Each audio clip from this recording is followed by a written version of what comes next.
Welcome to episode number 93 of Chaos to Calm. Today I'm answering a listener's question about my thoughts on DHEA and why her hormones are also low at 41. Now, have you left the doctor's office? You've got your normal blood test results that they've given you, but you're feeling anything but normal. You're tired, you're moody, you're gaining weight, maybe your memory and your brain is just not working like it used to. And you're thinking, if it's not perimenopause, then what is it? You're not imagining things. These are not things that you just have to put up with because busy mum life. And also, you're probably not too young for perimenopause, which is commonly what's given as the answer. Well, it can't be perimenopause because you've either got your period or you're still getting your period or you're too young. I think these are really great ponderings. It's a great pondering. Well, if it's not perimenopause, then what is it? And really, it's something that your doctor should be answering for you. Most of the women I work with have said some version of this statement. My doctor says everything's fine, but I'm still feeling tired and moody and I can't stop the weight gain and I just don't feel comfortable in my body anymore. Even me, this was something that I said or pondered to myself there as well. It makes sense that you'd feel confused because, on the one hand, you might be reading all these things about when perimenopause can start, how it starts, and maybe you know what those early symptoms are. If you've gone through my freebie, the Perimenopause Decoder, you will know there's some very varied signs, especially in early perimenopause, which can start a long time before menopause itself hits. But it can be really frustrating because depending on how your healthcare provider is looking to diagnose perimenopause or menopause, that could be outdated or they could be falling for those common myths. You're too young and you're still getting your period regularly, so it can't be perimenopause. So today I am answering a listener's question. She's asking about DHEA, her other female hormones, her thyroid. So I'm going to, as I'm answering that question, walk you through what might be happening in her body. And maybe that might resonate for you and give you some answers or some food for thought as we go through here as well. So yeah, I'm going to talk a bit about what DHEA is. Should you supplement with it? She has high thyroid, so how does that fit into the picture? And we'll see what the real culprits might be behind what's going on for her and how she's feeling.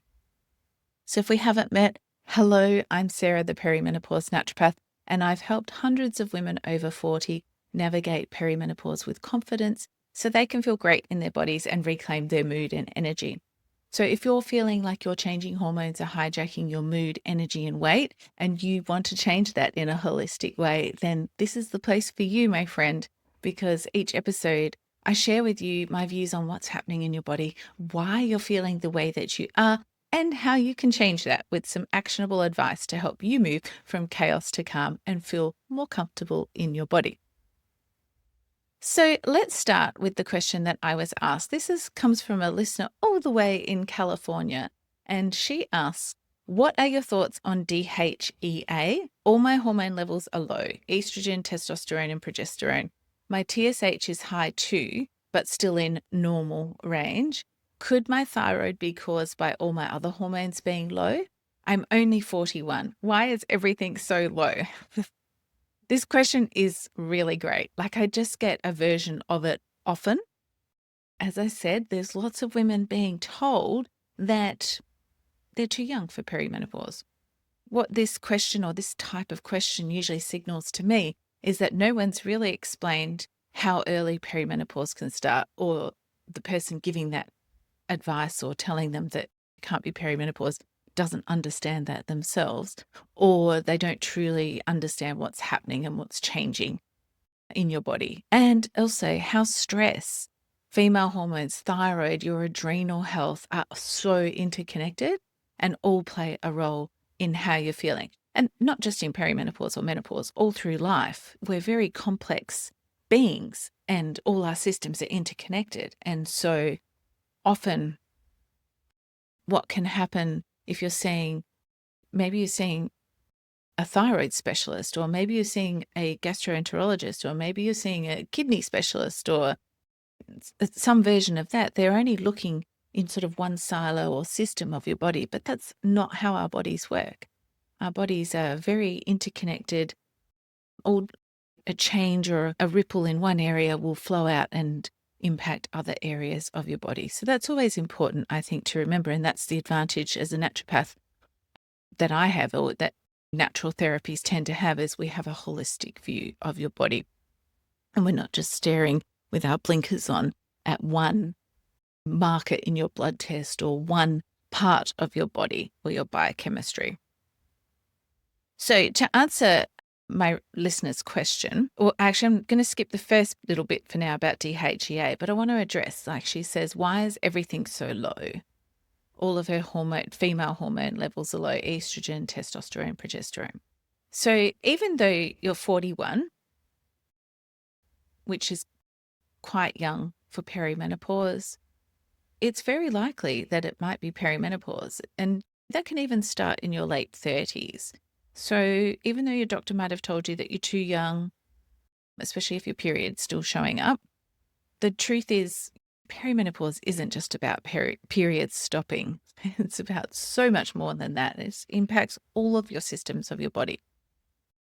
It starts when your hormones begin fluctuating, but those fluctuations may not necessarily be impacting your period straight away. And so remember that fluctuation can start 2 to 12 years before your final period happens. So that can be a long time. And if we look at the average age of menopause is 51, we do some simple maths, we take away 12 from that, we could definitely be starting in our late 30s with perimenopause. So your hormones can be fluctuating. However, having said that, 41, as I said, is quite young. And so that can be quite early. So I would suggest that you do talk to your doctor and maybe see if hormone therapy is needed to help prolong your period and protect your bones and your cardiovascular system. Now, I do have a blog on premature and early menopause and a podcast episode as well. So I'll put the link to that in the show notes so you can go and have a look. But I do strongly encourage you, if you are below 45 and if you're looking at your period or your cycle is really lengthening, like maybe you've only had a period 6 months ago or 3, it's really starting to lengthen out, then do go and talk to your doctor or your nurse practitioner and have a chat about hormone therapy and if it's warranted or needed for you there, because you really want to hold on to your period for as long as you can.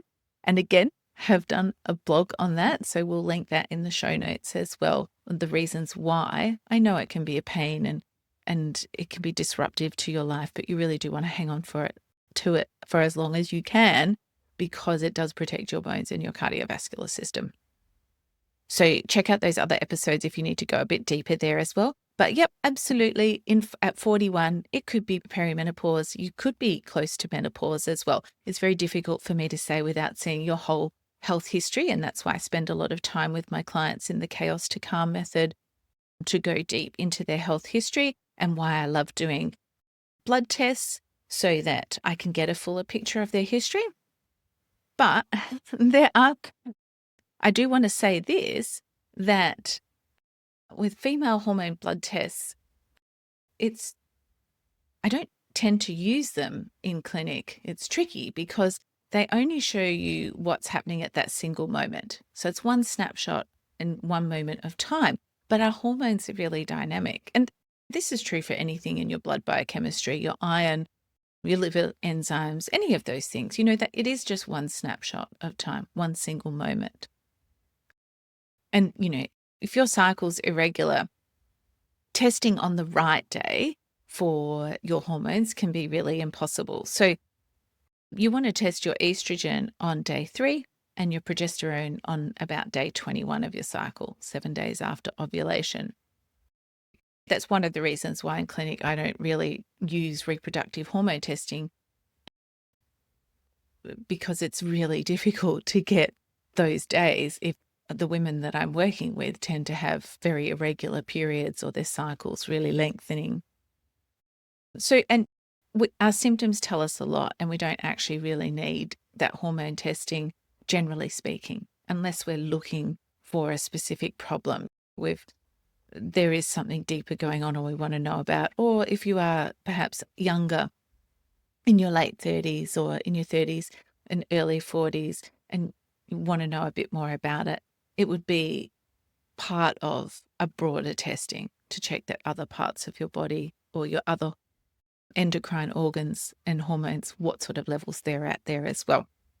But in Australia, the symptom picture is considered the gold standard for diagnosing perimenopause, or let's say confirming perimenopause, because it's not really a health condition or a disease waiting diagnosis. It's just a phase of life, isn't it? It's a transition. So yeah, that symptom picture is what we use to confirm that, yep, you're in perimenopause. And that's part of the reason I created the perimenopause decoder, because it helps you see that some of the different symptoms that might be part of perimenopause and what's going on in each different phase. So again, I do have a podcast episode and blog on the different phases of perimenopause and menopause. And that helps if you see sort of where you are and understand what your hormones are doing, then you can make decisions around what you're going to do to feel better, and also how much longer it might go on for there as well. So you might decide, I'm really close to menopause. Maybe I'm not going to do anything about that. Or, I can't deal with this for possibly 10 more years. So I'm going to take action on this right now. So yeah, like I said, I don't do female hormone testing, but that doesn't mean I don't use bloods. Like I do. I love them, but I do focus on functional blood chemistry analysis. And that means using your simple blood markers to look at how well your body and your systems of your body are functioning.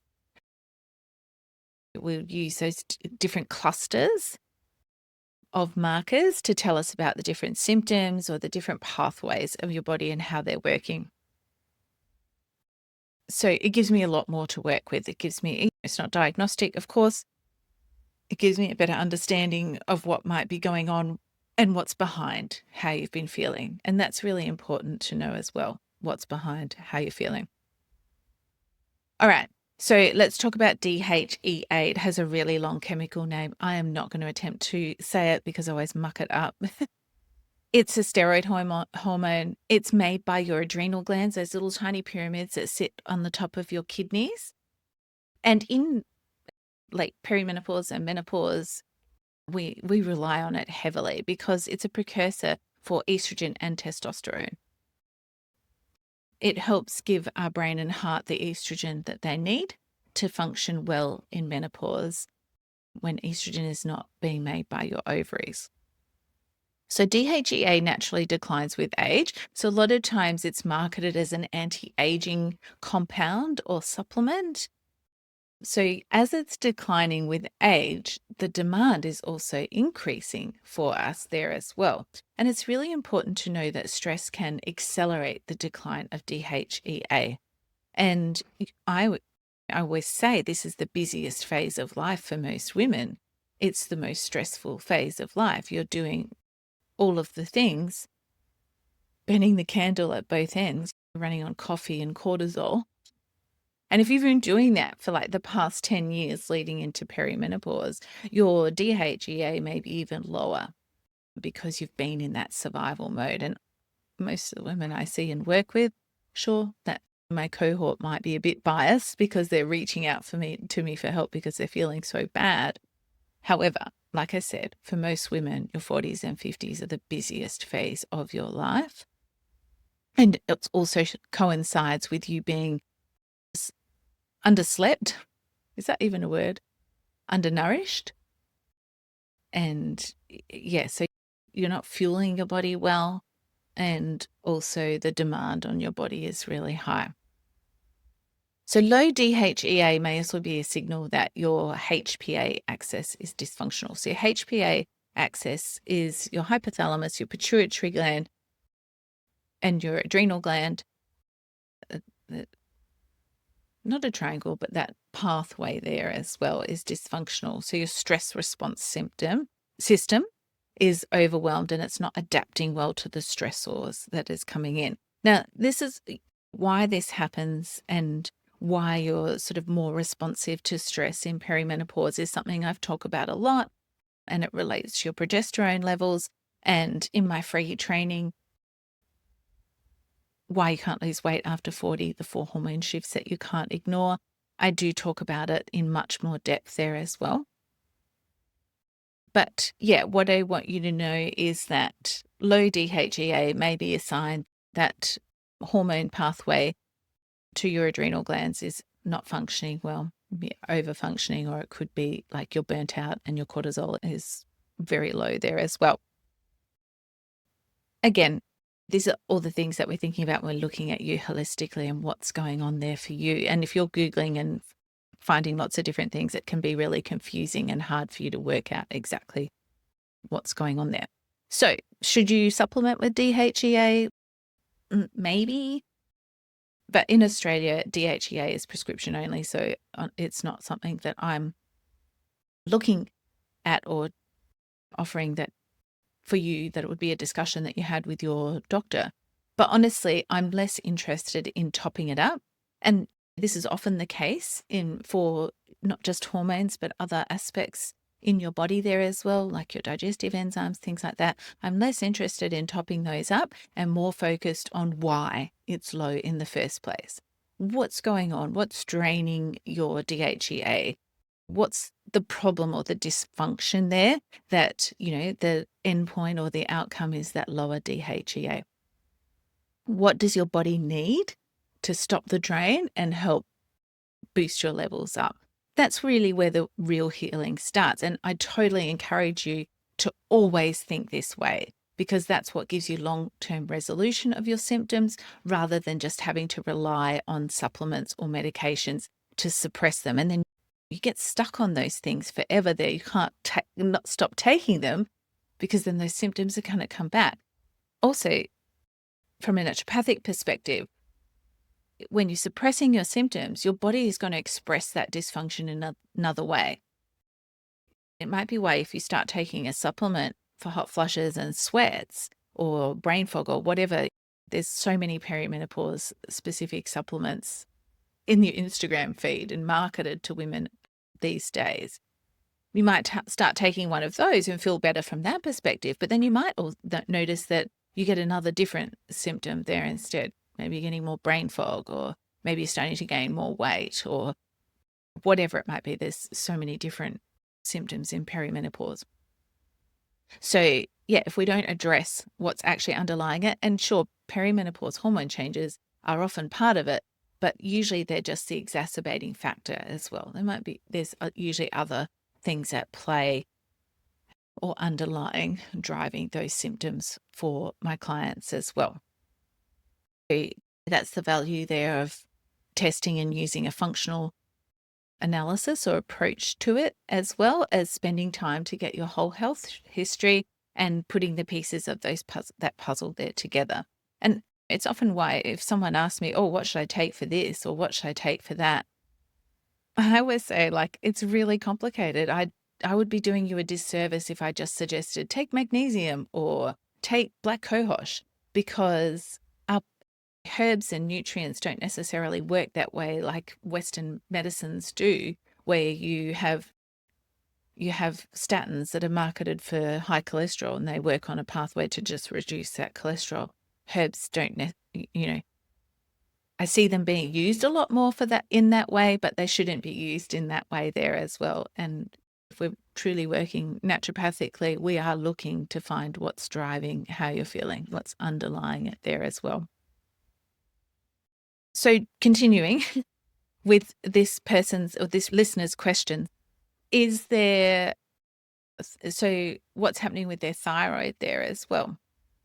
What I was going to suggest is that it's not necessarily a high thyroid impacting your estrogen progesterone, because usually if you had a hypothyroid, so your TSH, the thyroid stimulating hormone that comes from your pituitary gland down to your thyroid and tells it, wake up, let's get going and making those hormones.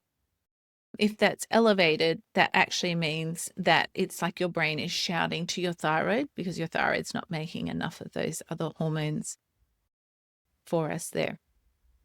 So two things around that. Just knowing your TSH, it's just one part of the picture. So, it doesn't give us a full picture of your thyroid function. We want to know all of your thyroid hormones, free T4, free T3, your antibodies, even reverse T3. And usually for the women I'm working with, we can assume your reverse T3 is high, depending on your symptoms and your stress history. But you can get that tested as well if you do want that in black and white, but it is difficult to get that done in Australia on Medicare because most doctors don't know what to do with the information, so they won't test it there as well. Yeah, so usually it is not your thyroid. If it was your thyroid impacting estrogen, it would actually be elevating estrogen, usually. If it's a low thyroid function, it would be high estrogen levels there as well. So what is more likely happening here and impacting the thyroid is actually that sort of perimenopause hormone changes. So remembering, and I covered this off in my 4 hormones training, as well as multiple other times on the podcast as well, as your progesterone levels drop, your brain becomes more sensitive to stress. So your HPA axis, that's the system that manages your stress. The hypothalamus and pituitary also manage your hormones, your ovaries, and your thyroid. So it starts to get dysregulated. You've got like one control center for multiple different systems. We've got thyroid, ovaries, adrenals. So imagine them like a triangle. If one of those is out of balance, it normally impacts the other two in some way there as well. So lower progesterone decreases our stress resilience. Our amygdala, that tiny little almond-shaped part of our brain, is more sensitive to stress, freaks out more often. It sees stress and danger everywhere, and that upregulates your stress response and your stress hormones, your cortisol and adrenaline, which will over time impact your thyroid function there as well. So remembering too, we do lose some immune regulation as our progesterone levels start to drop. And that's when autoimmune conditions for your thyroid, like Hashimoto's, can often get triggered as well. It's like a right time for disaster. There is a lot of change going on in perimenopause. Like I said, we're all interconnected, we're complex systems. So as that change is happening, it will impact those other areas and systems of our lives. And we do inherit genetic predispositions for dysfunction to develop in an area. So if you look back in your family history, you might see that your mums and aunties or grandmas or nanas, they may have had a thyroid condition as well, or maybe just developed in perimenopause or menopause too. It's hard to find that out sometimes, especially for our generation, because our grandmothers may no longer be alive, but also we may not have that information available to us because they don't talk about it a lot. So if your thyroid markers are just outside of range or they're still in that normal range, but you feel not right or you've got weight gain that you can't lose, then, you do need to watch that marker as well and we want a history. We want to see if this is a trend up or down, or is it always at this level? And we also want to see the fuller picture of your thyroid as well. So making sure that you get all those markers for yourself. So I've also done a podcast and blog on your thyroid and what markers that you want to get measured there as well. So again, I'll pop that link into the show notes for you. So if you need to go a bit deeper, you can. So I've said it a few times now through this episode. We want to address the drivers, not just the numbers. We don't want to be reactive. We want to be responding to what is actually the true need. What's the true driver, cause, issue that's going on here as well. You might be seeing that your hormones are low, TSH, like your female hormones are low, TSH is high, maybe you've got symptoms of burnout. I don't want you to just chase supplements or fall for what's marketed to you in that respect and take a whole bunch of different pills and powders and potions. We need to cover off the basics first, like a nutrient-dense diet, making sure you're getting enough good quality sleep. I know that can be harder to get in perimenopause and menopause, but it's so important. It's such an underrated tool for your health. And weight loss. It's really important for all of those things. Speaking of that, we want to get your blood sugar levels stable, your insulin down into a healthier range, and really support your nervous system and recovery. And I've talked about that in different times before, like the basics for health. You want to drink filtered water, a good amount of that each day. You want to eat 3 nutrient-dense meals per day, 7 to 9 hours of sleep, safe sun exposure, some movement, especially strength building and flexibility, but some cardio too. Connection with friends and joy and a sense of purpose in your life. They're the things I would encourage you to really cover off first. And I help my clients do the nutrient-dense diet, get the sleep, the blood sugar stability, the nervous system support, all of those things as well through my programs, either Perimenopause or the Chaos to Calm method, but either way. So, and we want to make sure that your diet, what you're eating, has lots of those key nutrients like magnesium, the B vitamins, vitamin C and D and zinc. They're all really important to support your adrenal health, your thyroid health, your hormone health overall, and particularly your energy there as well. But so does getting to bed before midnight, and so does not skipping meals. And yeah, giving your nervous system downtime and space to rest and reset. All of those are really important too. And yes, it can feel like a lot to change. It's totally worth it. And maybe you might want or need some help to create that change, or just to work out, what do I do next? Like, what's step 1? What's step 2? And I'm always here for you in that respect as well. Because when we get those foundations in place, when we get the basics in place, your body really has the capacity to, it has more resilience, and it has the capacity to better adapt and adjust to the changing hormones of perimenopause. So if any of this has struck a chord, or you're thinking, yeah, well, maybe where am I in perimenopause? I would encourage you to download the Perimenopause Decoder. It's the best place to start to understand whether what you're going through might be perimenopause. If so, what phase you're in, how much longer is it going to last, and how to support your body through it there as well. So just to summarize, today I answered that reader's question. Thank you very much for submitting it too, by the way. I love having questions to answer because it helps me know what content that you need. So we've covered off when perimenopause can start, why you might not be too young for perimenopause, but if you are in early perimenopause, what you need to do there, why hormone testing may not be helpful for you in perimenopause, and what I like to use instead. The Perimenopause Decoder is there for you just for that. And DHEA and supplementing, what it is and what function it serves for us in our body. Your thyroid and functioning and thyroid testing, and what your body needs to help build that resilience there for yourself. And one thing I forgot to say is that when we do build that resilience and we do get all those basics in place, we can see a bit more regularity in your cycle or prolonging having your period, which is the aim of the game. I think we want to keep that as long as we can.